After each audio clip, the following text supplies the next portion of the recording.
Değilim. Bu hayvanların yaptıklarını... Kali ini kita akan membahas film yang berjudul The Mountain 2.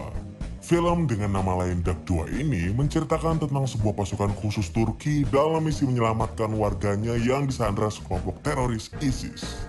Namun di tengah misi, mereka malah terlibat perang dengan ISIS karena ingin membantu sebuah desa yang dihuni oleh suku Turki di situ. Seorang reporter bernama Ceda Balaban sedang disandra oleh sekelompok militer ISIS. Dia disuruh untuk membaca naskah dari ISIS yang berisi sebuah penyesalan karena telah meliput keadaan orang Yazidi di perbatasan Irak-Suriah.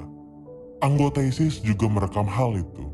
Tidak jauh dari situ, sekelompok orang mengenakan jubah sedang mengawasi mereka. Ceda yang merasa tidak melakukan kesalahan menolak permintaan ISIS dan lebih memilih untuk dieksekusi. Salah satu pria berjubah pun memberi aba-aba untuk melakukan penyergapan. Mereka ternyata adalah pasukan khusus Turki yang ditugaskan untuk menyelamatkan Ceda.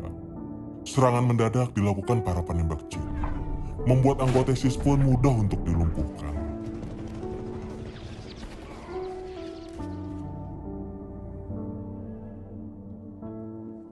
Pasukan ini dipimpin oleh Letkol Veysel Gökmusa dan anggotanya yaitu August Çağlar, Bekir Özbey, Sersan Baybars Yücel, dan beberapa anggota yang lainnya. Setelah semua anggota ISIS mati, mereka lalu membawa Ceda ke tempat persembunyiannya. Di tempat persembunyian itu, August, Bekir, dan Sersan Mustafa sedang merencanakan rute pelarian. Lalu Ceda datang dan menanyakan, kenapa hanya dia yang diselamatkan, sedangkan anggota reporternya yang lain tidak. Letkol Veysel memberitahu kalau tugas mereka hanya menyelamatkan warga Turki. Dan karena teman Ceda bukan orang Turki, maka dia tidak mau membahayakan nyawa pasukannya untuk menyelamatkan mereka. Setelah itu, mereka pun mulai bergerak. Lalu kita diperlihatkan sebuah flashback saat August dan Bekir masih menjalani wajib militer. Seorang sersan menolak mereka di timnya karena mereka memiliki riwayat cedera sehabis menjalankan sebuah misi rahasia. Di tengah percakapan, datanglah Letkol Veysel untuk mengambil alih interview. Awalnya dia memberitahu tentang pentingnya kekompakan dalam tim, lalu dia menyinggung tentang misi rahasia mereka yang dipimpin oleh teman sangkatan Veysel yang membuat temannya mati. Setelah August dan Bekir memberikan pernyataan pembelaannya, Veysel pun mau menerima mereka setelah mereka menyelesaikan wajib militer. Kembali ke pelarian mereka, Mustafa memberikan kamera milik Ceda, tapi melarangnya memotret anggota pasukan khusus. Mereka tiba di sebuah lembah.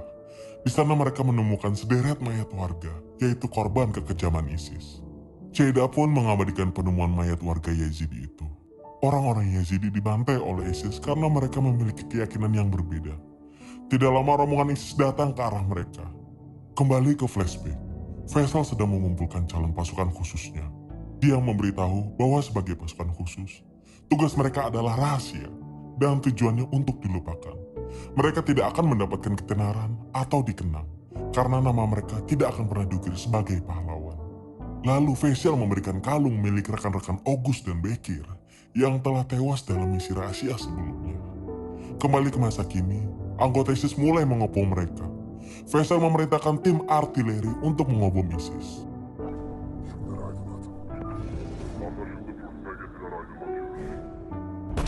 Rudal pun diluncurkan dan menghantam ISIS. Arif, seorang penembak jitu, juga melumpuhkan anggota ISIS yang tersisa. Veysel pun diberitahu markas pusat kalau mereka sudah dikepung oleh 2000 tentara ISIS. Lalu Ceda menyarankan tempat yang bisa mereka gunakan untuk bersembunyi. Kembali ke flashback, Bekir yang sudah kecapean dan dengan kondisi kaki kanan yang cedera, dia disuruh untuk memutari lintasan lagi.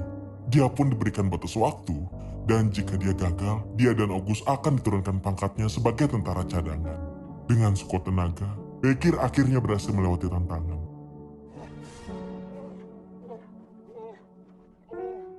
Setelah itu pelatihan demi pelatihan mereka dapatkan dengan intensitas yang tinggi.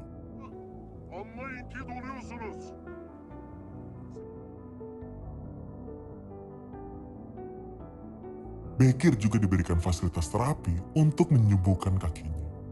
Flashback pun selesai, dan mereka kini sampai di sebuah tempat yang bernama Saragon, yaitu sebuah makam Raja Akadia. Beberapa pasukan pun menyisir tempat itu untuk memastikan keamanannya. Mereka pun menemukan anggota ISIS yang sedang menanam bom. Mereka juga menembaki para ISIS itu dan berusaha menjinakkan bomnya. Akhirnya bom pun berhasil dijinakkan di detik terakhir. Burası FG2. Mezar temiz gelebilirsiniz. Flashback kembali. August bertemu dengan wanita pemilih yaitu bernama Ace. Belum juga PDKT, August sudah ditolak. Tapi bukan August namanya kalau menyerah. Dia menganalogikan wanita sebagai benteng yang kokoh dan pria sebagai penakluk. Lalu ada beberapa penakluk yang sangat menarik dan karismatik. Sampai membuat benteng dengan senang hati membuka gerbangnya. Dan dengan pedenya, dia mengaku sebagai si penakluk karismatik itu. Setelah itu mereka minum kopi bersama dan saling mengenal lebih dekat. Kembali ke masa kini, mereka sudah melanjutkan perjalanan. Kini mereka bertemu dengan warga yang sedang dipasung oleh ISIS. Mereka mindik-mindik di antara ilalang. Lalu Arif dari atas bukit menembak salah satu teroris. Dan baku tembak pun tak terelakkan. Ne yaparsan gönül kanadı küçük.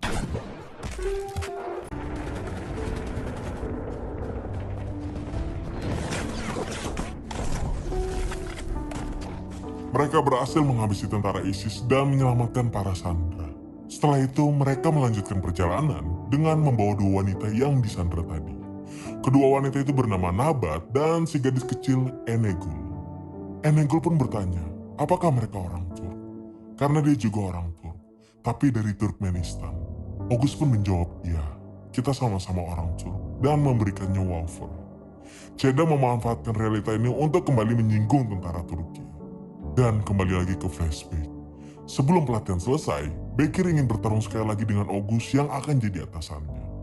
Saat pelatih menegur mereka karena berisik, August dengan tanpa dosa memberitahukan keinginan Bekir kepada pelatihnya. Akhirnya pelatih mengizinkan mereka bertarung di luar setelah August berhasil menjawab pertanyaan.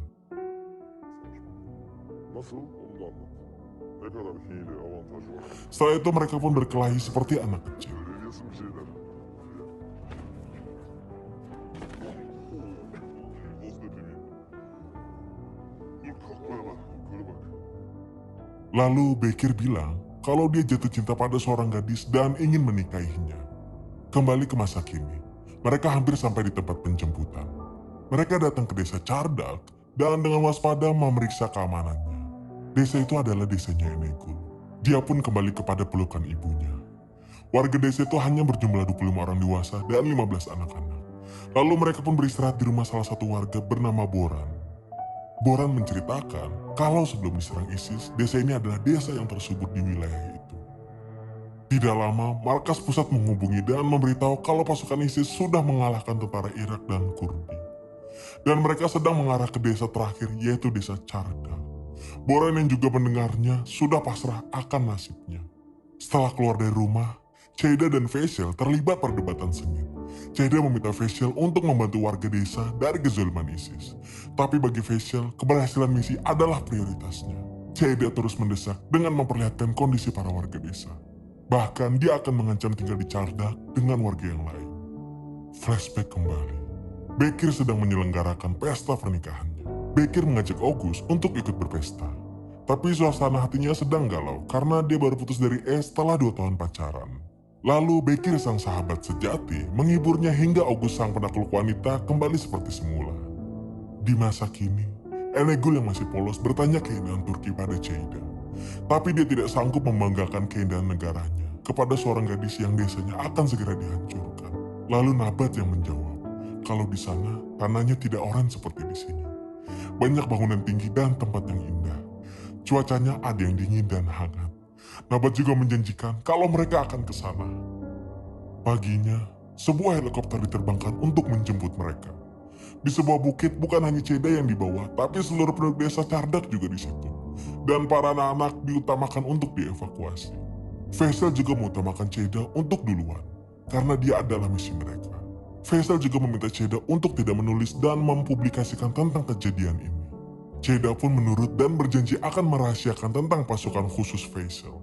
Sebelum pergi, Faisal memberikan sebuah surat untuk Ceda. Helikopter pun pergi dari situ. Markas pusat memarahi Faisal karena dia dan pasukannya tidak naik helikopter. Faisal bilang kalau mereka akan kedatangan badai, sehingga menyuruh helikopter untuk duluan. Dia lalu meminta anggotanya satu persatu untuk mengkonfirmasi ke komandan. Akhirnya markas pusat pun percaya dan akan mengirimkan helikopter lagi besok. Setelah itu, Faisal memerintahkan untuk mengibarkan bendera Turki di desa dan akan melindunginya sebagai tanah air. Baybars mengumpulkan persenjataan mereka yang ditambah milik warga desa. Lalu August mengatur strategi untuk menyergap ISIS. Mereka memetakan wilayah dan memasang jebakan. Nabat juga dengan sukarela ingin membantu. Warga desa diungsikan ke tempat yang lebih aman.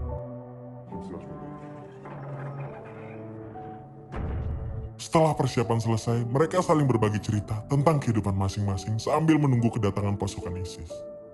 Dimulai dari Bekir yang menemukan cinta pertamanya di usia 15 tahun. Lalu Baybars, dia pernah pacaran selama 1 tahun sebelum dicampakkan. Mustafa juga menceritakan tentang cinta pertamanya 40 tahun yang lalu dengan seorang penyanyi. Kemudian sang penakluk wanita si August, dia pernah selingkuh dengan sahabat pacarnya saat masih muda. Dan dia pun ditendang dari kehidupan pacarnya. Terakhir Esref, dia adalah pria kampung tapi sebelum masuk tentara dia pernah pacaran selama 1 hari dengan sahabatnya. Lalu Arif memberitahu kalau pasukan ISIS sudah dekat. Mereka pun langsung berpencar ke posisi masing-masing. Sekitar 200 pasukan ISIS dengan sebuah tank mendatangi mereka.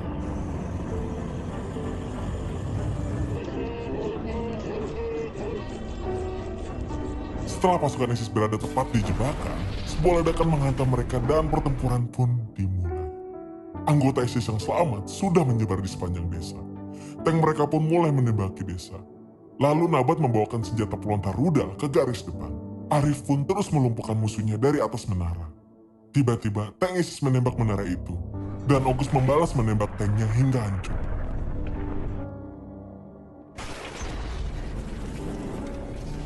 Beruntungnya, Arif yang tersangkut di genteng masih selamat. Dengan amunisi yang terbatas, mereka semakin terpojok. Nabat sampai tertembak saat akan mundur. Boran juga tertembak di perutnya. Mustafa pun ditangkap dan mengorbankan dirinya di hadapan teropong Arif. Arif dan Esref pun langsung mundur dengan membawa Boran yang terluka. Namun di tengah perjalanan, Esref terkena tembakan yang menembus perutnya. Di akhir hayatnya, dia minta Arif untuk menjadikan tubuhnya sebagai tameng. Arif pun membalas penembak jitu ISIS dengan pengorbanan Esref. Lalu sebuah flashback saat mereka akan memulai misi ini. Di atas pesawat, Bekir bertanya kepada Faisal, kenapa orang lain yang melipat parasut kita?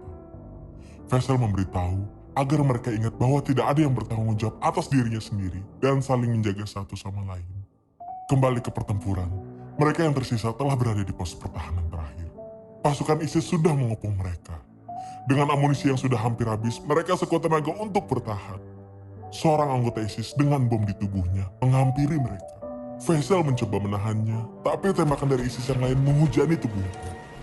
Dan pertempuran pun usai untuk kemenangan pasukan Turki.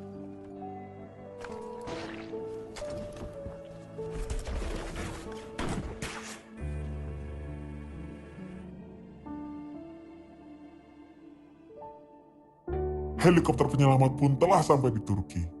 Ceida membaca surat Faisal yang isinya tentang keinginannya untuk putrinya yang telah meninggal. Jika dia masih hidup, dia ingin putrinya menjadi seperti Ceida. Wanita dengan hati yang baik, pengetahuan yang luas, dan suka tantangan. Sebelum meninggal, Faisal berpesan kepada Bekir untuk menyelamatkan penduduk desa. Dan kepada August agar jangan melupakan tujuannya dan memberikan secarik kertas.